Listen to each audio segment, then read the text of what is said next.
Joining me on Straight from the Hungy Pit now is Brooke Fraser. How are we? Straight from the Hungy Pit? Yes, that's what it's called. Oh my gosh, that's the best thing ever. I didn't actually give you that intro, did I? That's so fun. Oh, cool. Hello, It's supposed to we're be Straight from the Hungy Pit. all predominantly like Kiwi music and stuff, but then we've got you on the show who's kind of like an international artist now. No, you dug me up from right down there in the Hungy Pit. We've emerged you onto my show.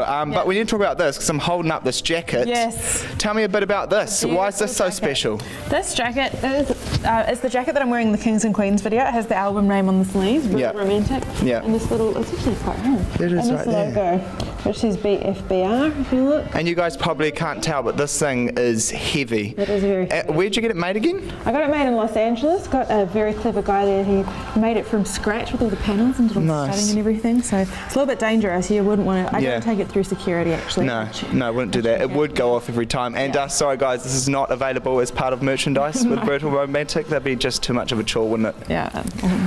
Yeah, you can mortgage your So you can see that on the side there as well. Oh my god. It's very romantic. That's nice. We'll give that to Taryn now. Brutal. And we need to talk about this right here, which is your fourth album. And I know you started writing this towards the end of 2012. You want to hold on to that right there? Yes. There you go. I was trying to be like, the ladies in the game showgirl. Yeah. Tell us about working on this, because I know you predominantly worked on it in Sweden. I worked on it. So basically I was in Sydney trying to write, wasn't working because I was too happy. Yeah. So I was like, what is the opposite of this? Beautiful summer, idyllic life. And I was like, I need to go to Antarctica or the Arctic. And I was like, okay, what's a place for that that's actually practical? I'm like, Sweden. Yeah. Coldest place in the world. But kind of similar to New Zealand in a way. But which I only thought about once I got there. I was like, this is amazing. These islands at an extreme end of the world, which are a creative, innovative hub. I'm like, hang on. I just came to the other New Zealand. So it was kind of fun, but that was kind of where everything really started to come together, all the material for the album, and then I actually recorded it in London, but Sweden was kind of where it dropped and I did a lot of the writing. Yeah. So why, you went to Sweden, but was this a hunch or something? You just had a feeling, you're like, I'm going to go there? Yeah, I just kind of had a feeling. Is that how you usually roll with your music?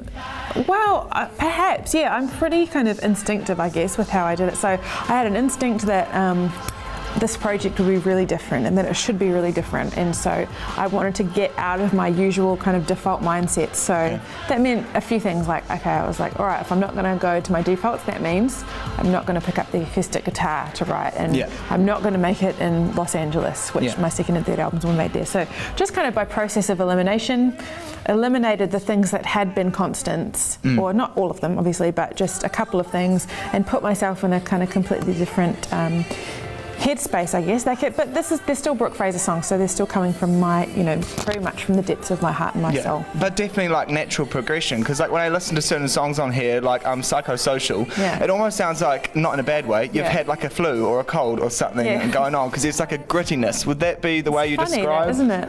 Yeah. Well, it's funny because I actually did have a cold, and so that is why it sounds like that. People have been like, how did you get that cool effect on the vocal? I was like, I had the flu and I had a really crap microphone because I plugged it into my laptop and kind of sang it through when I had the idea, which doesn't usually happen, that you kind of sing a whole idea at once, and that's how you make a song, as easy as that. But kind of I had those verses and then kind of worked on like raw grittiness. Yeah.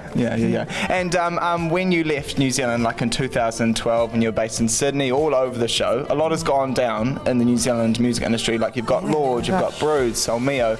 How would you describe the New Zealand music scene since you've been away from it for a little while? Well, I've been away from it. I mean, I actually I left New Zealand. I moved out of New Zealand in 2004, so it's been 10 years, almost 11. I have been, in that sense, I've been out of the country for a while, but at the same time, obviously, I try and keep my crafty eye on what's going on, and it's really exciting. I think in terms of comparing New Zealand to Sweden, we are a pretty cool little nation of creators and innovators, and because of the internet is really annoying in a lot of ways, but then it's really amazing in a lot of ways, and it kind of enables good music to travel easier perhaps than ever before. I feel like really proud just to be a muso from New Zealand, because we have a strong legacy, and I think we're all kind of building a strong legacy that our kids can kind of grew up in and follow in. Do you think it's kind of like becoming a melting pot of the scene where people are like, okay, the lens is on New Zealand now, and we're just having a bigger name than usual? I think we are having a moment. I think there's always been good music that comes from New Zealand, but maybe it hasn't been taste-making music, perhaps, like really strong music, really great, talented musicians and talented and amazing songs.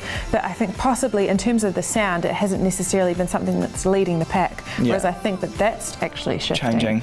And obviously Mr. Joel Little is a bit of a genius, and the things that he kind of has touched and been a part of are really kind of catching people's ear and going, that's, they're at the front. So I think it's really exciting. Okay, we need to give away this album right now, and it's a signed copy as well, because she signed it just before. Kiss it as well, yes. There we go. That's my big disgusting. No flu, don't worry. If you want to win this, private message me the title of the track we're about to roll into by doing so on our Facebook page. And this is my favourite single off the album so far. It's actually the third single I've listened to, so there could be far more bangers on here. But this one is called Kings and Queens, and I'd just like to say thank you so much for coming into Straight from the Hungry Pit. Straight from the Hungry Pit, right here. I'm a bit sweaty actually. You won't forget that name though, will you? Down there in the Hungry Pit. No, I won't. No, I won't. All right, this is Kings and Queens.